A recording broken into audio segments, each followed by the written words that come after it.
Shalom, selamat malam rekan-rekan pemuda remaja GKP Jemaat Sadang yang dikasihi oleh Tuhan kita Yesus Kristus. Kembali lagi kita akan sama-sama belajar firman Tuhan.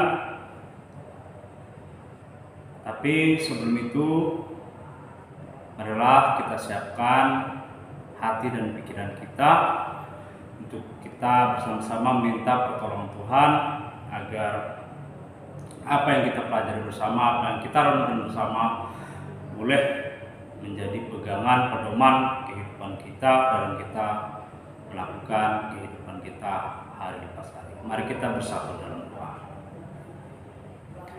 Kembali kami datang ke hadirat yang kudus. Kami memuji dan memuliakan nama Bapa. Bapa, inilah kami, anak-anak-Mu, pemuda remaja GKP Jemaat Sadang yang ingin bersama-sama belajar merenungkan firman. Kau urapi kami pribadi lepas pribadi agar apa yang Kau curahkan boleh terpatri dalam hati kami dan boleh menjadi pedoman dalam kehidupan kami. Engkau berkati hamba-Mu yang akan menyampaikan firman-Mu Bapa, bukan dengan kuat, hebat, dan gagah hamba-Mu ini Bapa, tapi semuanya oleh kasih dan anugerah-Mu Bapa. Di dalam nama anak-Mu Tuhan kami Yesus Kristus, kami berdoa dan mengucap syukur. Haleluya. Amin. Mari kita buka kitab kita yang terambil dalam kitab Injil Yohanes pasal yang ke-12 ayat yang ke-12 sampai dengan yang ke-19. Injil Yohanes pasal 12 ayat 12 sampai dengan ke-19. Terus saya menemukannya, mari kita cermati bersama-sama dan saya akan membacakan firman ini untuk kita semua. Injil Yohanes pasal 12 ayat ke-12 sampai dengan 19 dengan perikop Yesus dielulukan di Yerusalem. Keesokan harinya ketika orang banyak yang datang merayakan pesta mendengar bahwa Yesus sedang di tengah jalan menuju Yerusalem, mereka mengambil daun-daun palem dan pergi menyongsong dia sambil berseru-seru, Hosana, diberkatilah dia yang datang dalam nama Tuhan, Raja Israel. Yesus menemukan seekor keledai muda, lalu ia naik ke atasnya, seperti ada tertulis, jangan takut hai putri Sion, lihatlah rajamu datang, duduk di atas seekor anak keledai. Mula-mula murid-murid Yesus tidak mengerti akan hal itu, tetapi sesudah Yesus dimuliakan, teringatlah mereka bahwa nas itu mengenai dia dan bahwa mereka telah melakukannya juga untuk dia. Orang banyak yang bersama-sama dengan dia ketika ia memanggil Lazarus keluar dari kubur dan membangkitkannya dari antara orang mati, memberi kesaksian tentang dia. Sebab itu orang banyak itu pergi menyongsong dia karena mereka mendengar bahwa ia yang membuat mujizat itu. Maka kata orang-orang Farisi seorang kepada yang lain, kamu lihat sendiri bahwa kamu sama sekali tidak berhasil. Lihatlah, seluruh dunia datang mengikuti dia. Sedemikian jauh pembacaan firman Tuhan. Berbahagialah setiap orang yang dengar dan merenungkan firman Tuhan dalam kehidupannya hari lepas hari. Apa kabar pemuda jemaat sadang sekalian? Harapan mempunyai kabar yang sukacita, kabar semangat, karena kita masih dalam masa muda yang berkobar-kobar dalam mencari jati diri kita sebagai pengikut setia Kristus. Baik, pada malam ini kita akan membicarakan bagaimana kehidupan atau sikap dari Tuhan Yesus pada saat memasuki kota Yerusalem. Di mana kalau kita baca dalam pembacaan kita tadi, orang banyak sangat mengelulukan Tuhan Yesus.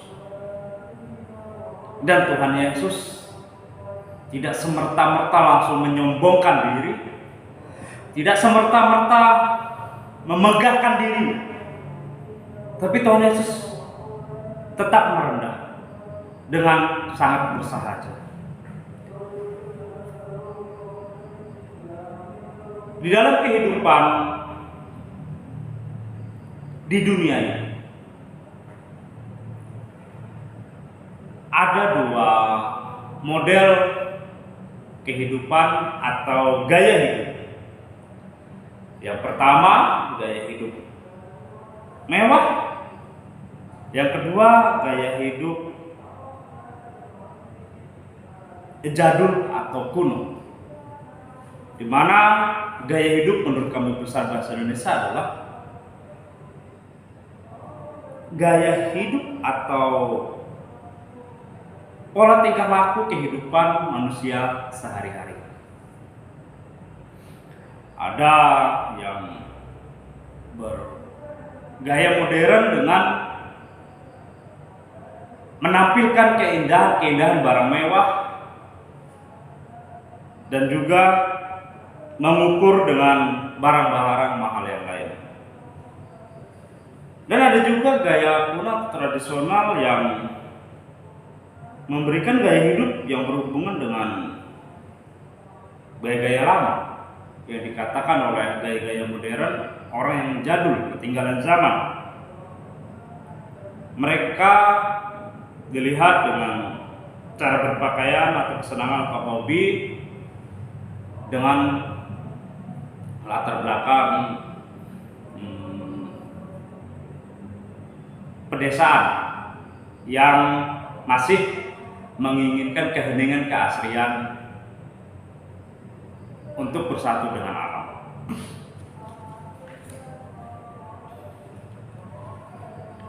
Namun secara umum bagi kita orang Kristen,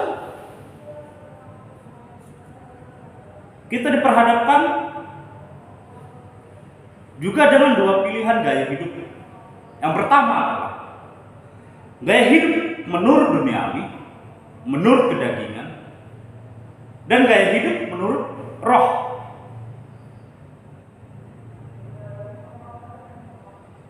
Atau bisa dikatakan gaya hidup menurut orang percaya. Apa yang itu disebut dengan gaya hidup menurut duniawi atau kedagingan? Gaya hidup menurut duniawi atau kedagingan adalah gaya hidup yang selalu berkaitan dengan keindahan-keindahan dunia. Seperti contoh di awal, yaitu dengan barang-barang yang mahal, barang-barang mewah, dan sebagainya. Dan gaya hidup menurut orang percaya atau rohani adalah gaya hidup yang meneladani kehidupan Tuhan kita Yesus Kristus.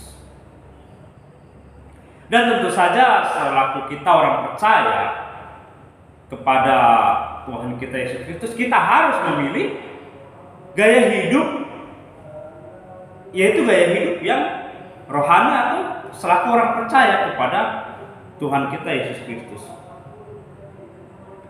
Di mana gaya hidup orang percaya ini adalah bersumber dari keteladanan Tuhan kita Yesus Kristus yang menerapkan gaya hidup bersahaja, gaya hidup yang penuh kasih, sebagai wujud ekspresi iman dengan belajar dari kesahajaan Tuhan pada saat memasuki kota Yerusalem. Kita harus belajar dari pengalaman itu. di mana Tuhan Yesus pada saat masuk ke Yerusalem, orang-orang sudah datang berbondong-bondong mengambil daun palem, menjajarkan di jalan untuk dilewati oleh Tuhan Yesus sembari menaiki seekor keledai muda. Di mana Tuhan Yesus tidak langsung memegahkan diri, tidak menyombongkan diri, tetapi tetap berlaku rendah hati, tetap berlaku bersahaja kepada murid-murid dan pengikut-pengikutnya dan orang-orang yang berbondong-bondong menyambut dia. Dalam kitab Injil Yohanes, di mana kita tahu adalah Injil Yohanes adalah Injil keempat dari 4 Injil yang kita percaya, yaitu Matius, Markus, Lukas, dan yang ini adalah Yohanes. Di mana Injil Yohanes ditulis oleh Rasul Yohanes, yaitu rasul termuda di antara para rasul yang lain. Rasul Yohanes dipandang mempunyai keistimewaan atau pemahaman yang lebih mendalam, pengertian yang lebih mendalam terhadap Tuhan Yesus. Jika dibandingkan dengan murid-murid yang lain, Rasul Yohanes lebih dalam lagi untuk mencermati atau untuk menangkap apa yang dimaksud atau apa kehendak Tuhan. Dan hal ini bisa terlihat dalam isi Injil Yohanes yang lebih menjelaskan, mendalam, mendetail daripada bagian kitab-kitab Injil yang lain. Dan kedekatan Rasul Yohanes dengan Tuhan Yesus terlihat di mana pada saat perjamuan Paskah, Rasul Yohanes diberi tempat duduk yang dekat dan di sebelah kanan Tuhan Yesus dan bersandar padanya. Itu menggambarkan bagaimana kedekatan Tuhan Yesus dengan Rasul Yohanes.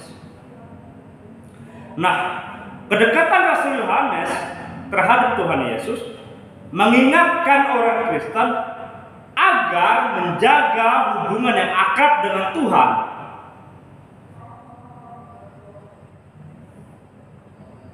Lalu bagaimana gaya hidup orang Kristen berdasarkan pembacaan Alkitab yang kita baca tadi?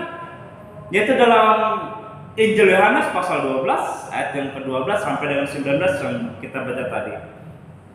Di mana kitab ini membicarakan tentang kisah orang banyak yang datang ke Yerusalem dengan berbondong-bondong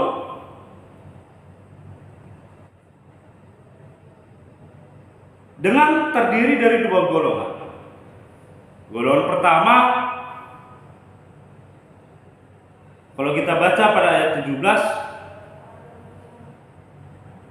orang-orang banyak bersama-sama dengan dia ketika ia memanggil Lazarus keluar dari kubur dan membangkitkannya dari antara orang mati, memberikan kesaksian tentang dia. Yang pertama adalah orang-orang yang langsung melihat kejadian di mana Tuhan Yesus membangkitkan Lazarus. Dan yang kedua adalah rombongan orang-orang yang pada saat itu memang melakukan atau menggelar kegiatan menyambut Paskah.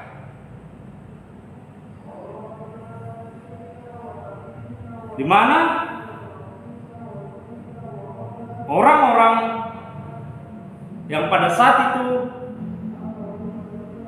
berkegiatan untuk merayakan Paskah, mereka hanya mendengar, mereka tidak melihat pada saat mukjizat itu terjadi, tapi mereka mendengar dari kesaksian-kesaksian murid-murid yang lain bahwa Yesuslah yang telah membangkitkan Lazarus, dan itu membuat mereka girang, membuat mereka sangat sukacita. Mereka bisa menyaksikan sendiri kehadiran Tuhan Yesus di tengah-tengah di mana mereka berada.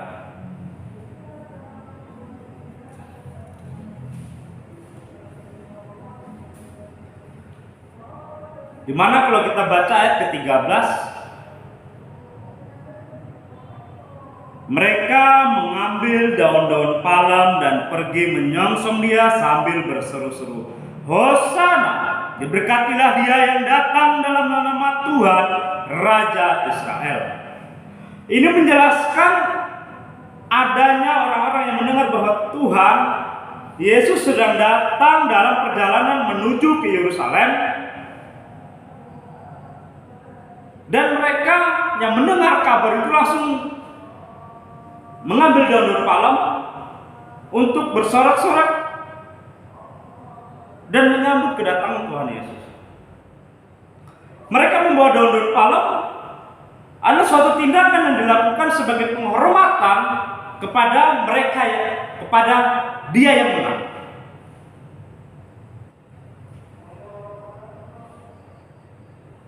Dan orang-orang bersorak-sorak mengungkapkan perasaan hormat kepada Tuhan Yesus dengan perkataan Hosana, diberkatilah dia yang datang dalam nama Tuhan. Dan Rasul Yohanes mengingatkan bahwa nubuatan dalam kitab Mazmur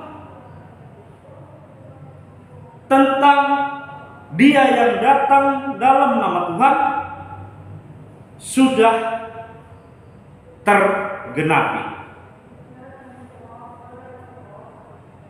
di mana kitab Mazmur 118 merupakan nyanyian dan doa pada saat perayaan Paskah sebagai permohonan dan keselamatan Tuhan agar datang pada waktu itu.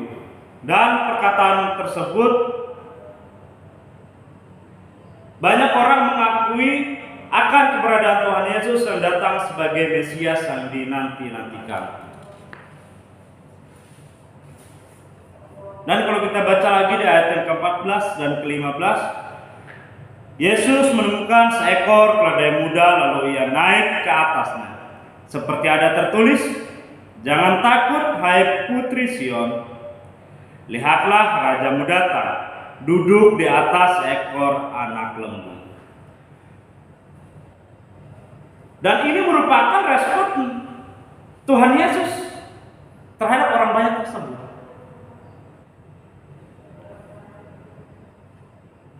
Bagaimana Tuhan Yesus mengatakan, jangan takut hai putri Sion.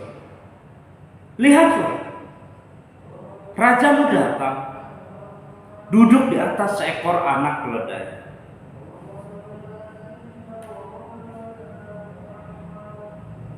Ini mengungkapkan perasaan Tuhan Yesus yang sangat terharu atas sambutan orang banyak yang mengeluh-elukan Tuhan Yesus saat Tuhan Yesus mengendarai seekor keledai. Dan disinilah Tuhan Yesus mengakui bahwa Tuhan Yesus adalah Raja, yaitu Raja Damai. Di mana dalam tradisi sebuah kerajaan, jika seorang raja akan berperang, maka ia akan menunggangi seekor kuda. Dan tetapi jika dalam keadaan damai, maka raja akan mendatang dan menunggangi keledai. Dengan demikian, Tuhan Yesus datang sebagai Sang Raja Damai. Dengan kedatangan Tuhan Yesus ke Yerusalem dengan menunggangi keledai.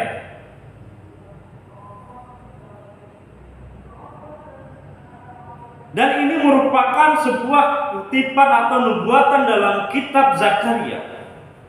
Kalau kita baca dalam kitab Zakaria pasal 9 ayat yang ke-9 mengatakan, Bersorak-soraklah dengan nyaring, hai putri Sion, bersorak-sorailah, hai putri Yerusalem. Lihat, rajamu datang kepadamu, ia adil dan jaya, ia lemah lembut dan mengendarai seekor keledai beban yang muda. Dan Rasul Yohanes ingin mengatakan bahwa nubuatan kitab Zakaria tergenapi dengan kejadian atau dengan Tuhan Yesus masuk ke Yerusalem dengan menaiki seekor keledai beban.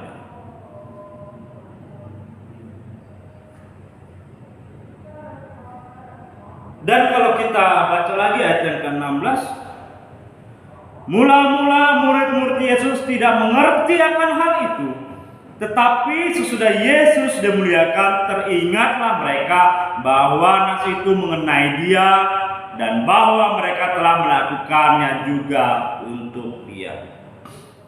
Nah, ini merupakan sikap para murid yang mendengar pengakuan Tuhan Yesus sebagai Raja. Tetapi pada saat itu murid-murid Tuhan Yesus masih belum menyadari. Murid-murid yang lain masih belum mengerti akan peristiwa tersebut. Dan mereka memahami dan mengerti peristiwa tersebut pada saat Tuhan Yesus dimuliakan, yaitu pada saat peristiwa kebangkitan dan kenaikan Tuhan Yesus terangkat ke surga.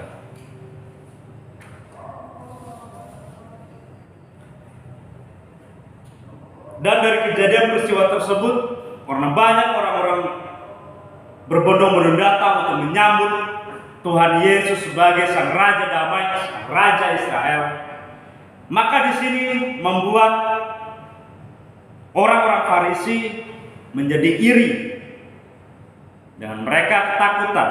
Kalau kita baca di ayat ke-19, maka kata orang-orang Farisi seorang kepada yang lain, kamu lihat sendiri bahwa kamu sama sekali tidak berhasil. Lihatlah, seluruh dunia datang mengikuti Dia. Ada kekhawatiran orang-orang Farisi terhadap peristiwa tersebut, di mana orang banyak menyambut dan mengeluhkan Tuhan Yesus sebagai Sang Raja Damai.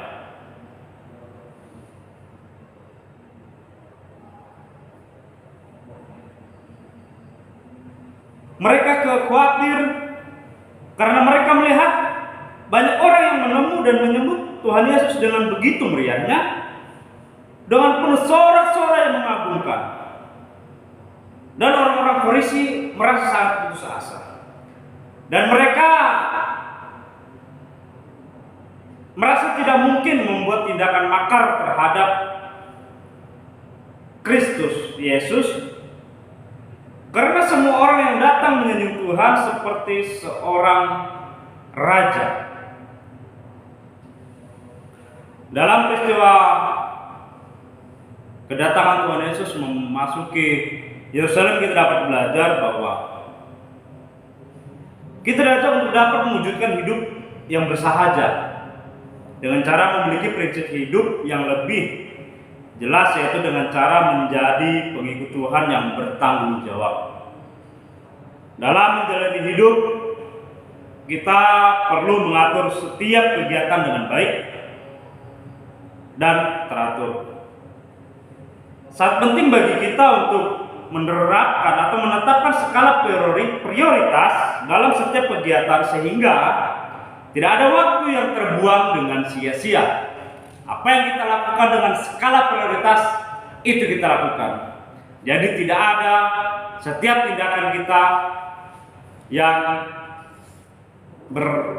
kita lakukan dengan sia-sia. Dan setiap tugas serta kegiatan kita dapat jalankan dengan baik.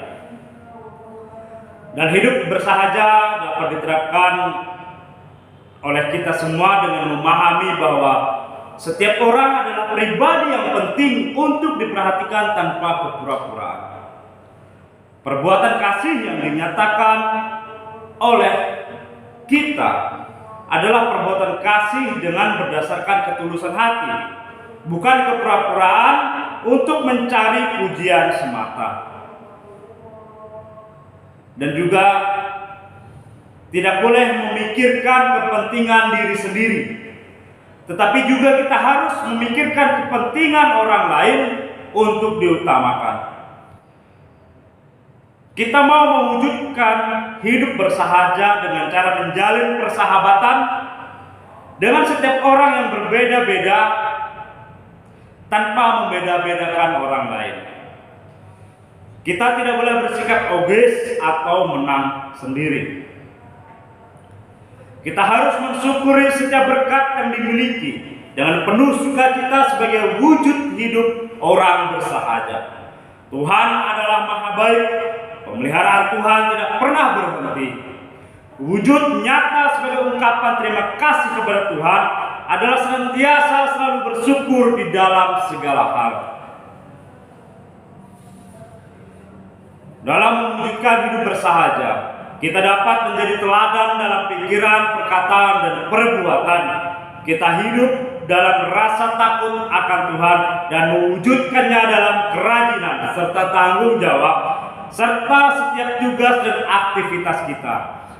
Mari kita lakukan tugas sesuai kemampuan tanpa memaksakan diri kita pada tugas yang bukan menjadi bagian kita. Mari kita berfokus pada tugas apa menjadi bagian kita agar tugas itu dapat kita selesaikan dengan baik. Jangan kita mencampuri urusan atau tugas orang lain yang belum tentu kita dapat menyelesaikannya. Malah kita bisa mengganggu dan menghancurkan pekerjaan orang tersebut. Mari kita berfokus pada tugas kita, apa yang menjadi bagian kita, itu yang kita lakukan. Hidup yang bersahaja menjadi ciri dari kedewasaan iman kita. Kedewasaan iman kita harus nampak dalam sikap yang menghargai orang lain, yaitu hidup dalam kerendahan hati. Kita tidak boleh sombong dan merendahkan orang lain. Kehidupan pemuda Kristen dapat dilihat sebagai surat Kristus yang terbuka, di mana Tuhan Yesus mengajarkan tentang kasih setia yang tidak memandang suku, ras, golongan. Tetapi Tuhan Yesus memberikan kasih-Nya kepada setiap orang yang membutuhkan, kepada setiap orang yang memerlukannya. Tuhan Yesus tidak pernah memandang-mandang dari mana orang tersebut. Kita juga harus menjadi orang yang jujur dan menjadi orang yang peduli terhadap sesama kita. Kita harus hidup bersahaja yang selalu belajar dari setiap kesalahan kita. Kita harus menjadi pribadi yang senantiasa menyadari setiap kita sebagai manusia yang penuh keterbatasan. Walaupun sebagai manusia yang terbatas, tetapi kita memiliki semangat untuk terus berusaha melakukan yang terbaik. Jadi milikilah semangat untuk perbaiki setiap kesalahan kita. Setiap kesalahan kita harus menjadi cambuk bagi kita, untuk kita bisa maju ke depan, untuk kita bisa melakukan apa yang terbaik ke depan, apa yang menjadi kebaikan bagi diri kita. Kesalahan itu harus membuat kita penyemangat, menjadi penyemangat kita. Jangan kita melihat kesalahan kita dari sisi negatif yang itu akan membuat kita jatuh dan terjatuh dan terpuruk. Tetapi lihatlah dari segi positifnya, bahwa kesalahan kita harus kita perbaiki untuk kedepannya agar kita tidak melakukan kesalahan tersebut, agar kita bisa berhasil dan sukses. Jadi marilah kita hidup bersahaja dengan tidak mementingkan diri sendiri, tetapi kita hidup rukun dengan sesama kita, seperti Tuhan Yesus yang tidak pernah membeda-bedakan untuk mengasihi semua orang. Amin. Sekarang tiba saatnya bagi kita untuk menaikkan doa syafaat kita. Tapi sebelum itu, jika ada kerinduan dari rekan-rekan pemuda remaja yang ingin memberikan sebagian daripada berkat yang dimiliki untuk menjadikan persembahan, silakan dikumpulkan, dimasukin dalam amplop dan diberikan pada saat ibadah baktian minggu dengan memasukkan ke dalam kantong persembahan. Dan marilah kita siapkan hati dan pikiran kita untuk kita bersama-sama berdoa, memohon hadirat Tuhan, agar ada Tuhan mampu menuntun dan membimbing kita agar kita bisa hidup bersahaja. Mari kita bersatu dalam doa. Ya Allah Bapa yang Maha Baik, yang kami kenal dalam nama anak-Mu Tuhan kami Yesus Kristus, yang melimpahkan kasih setia terhadap kami selaku anak-anak-Mu. Engkau yang memberikan kasih-Mu bagi kami, Engkau yang memilih kami untuk kami menjadi anak-anak-Mu. Jadikanlah kami pelaku-pelaku firman-Mu, agar kami menjadi surat terbuka bagi setiap orang bahwa kami mencerminkan pribadi Kristus yang mengasihi sesama. Dan ajarlah kami untuk bisa bersikap bersahaja agar bisa menyatakan Injil keselamatan kepada sesama kami. Kau berkatilah kami pribadi lepas pribadi, agar iman percaya kami tidak goyah dalam kami menghadapi kehidupan yang kami jalani. Dan kami juga memohon untuk rekan-rekan kami yang sakit, kami mohon Engkau jamah. Kau berkati makanan, minuman, obat-obatan yang dimakan dan perawat yang merawat mereka, sehingga saudara kami bisa cepat pulih dan bersama-sama kami untuk bersekutu, bersaksi dan melayani. Kau berkati rekan-rekan kami yang dalam menghadapi segala perkara-perkara yang dihadapi. Kami mohon Engkau yang menanggung mereka Bapa, Engkau yang mengangkat beban mereka, sehingga beban mereka dapat terangkat dan mereka menjadi ringan, hingga mereka boleh merasakan sukacita yang luar biasa dan mereka terus bersandar kepadamu. Kau berkati rekan-rekan kami yang mencari pekerjaan, Kau berkati, Kau berikan mereka pekerjaan yang layak bagi mereka. Kau berkati setiap pribadi lepas pribadi kami, agar kami boleh menjadi pelaku-pelaku firman-Mu. Kami berdoa untuk bangsa dan negara kami. Kau berkati pemerintahan-pemerintah kami Bapa, dari pusat sampai dengan daerah, agar semua pejabat-pejabat kami boleh takut akan Tuhan dan semua dilayakkan untuk kami. Dan juga kami berdoa untuk gereja-gereja, agar gereja-gereja bersatu untuk menyatakan Injil keselamatan, agar terang-Mu boleh hadir setiap pelosok-pelosok negeri Bapa. Dan kami juga berdoa untuk khususnya GKP Jemaat Sadang Bapa, di mana kami boleh menjadi sebagian dari pelaku-pelaku firman-Mu. Kau berkati Bapak Gembala kami, yaitu Bapak Pendeta Andri Suhana, agar dalam menjalankan tugas sebagai Bapak Gembala kami boleh membimbing dan mengarahkan kami kepada jalan yang benar. Kami berdoa bagi program-program kerja jemaat, program-program kerja komisi-komisi yang khususnya kami menginginkan pengadaan aset lahan makam Bapak. Kami mohon Bapak, Engkau yang memberikan bagi kami agar kami mendapatkannya Bapak. Tiada yang mustahil bagi-Mu Bapak. Selama kami masih berusaha, kami yakin percaya Engkau akan memberikan jalan Bapak. Dan Bapak,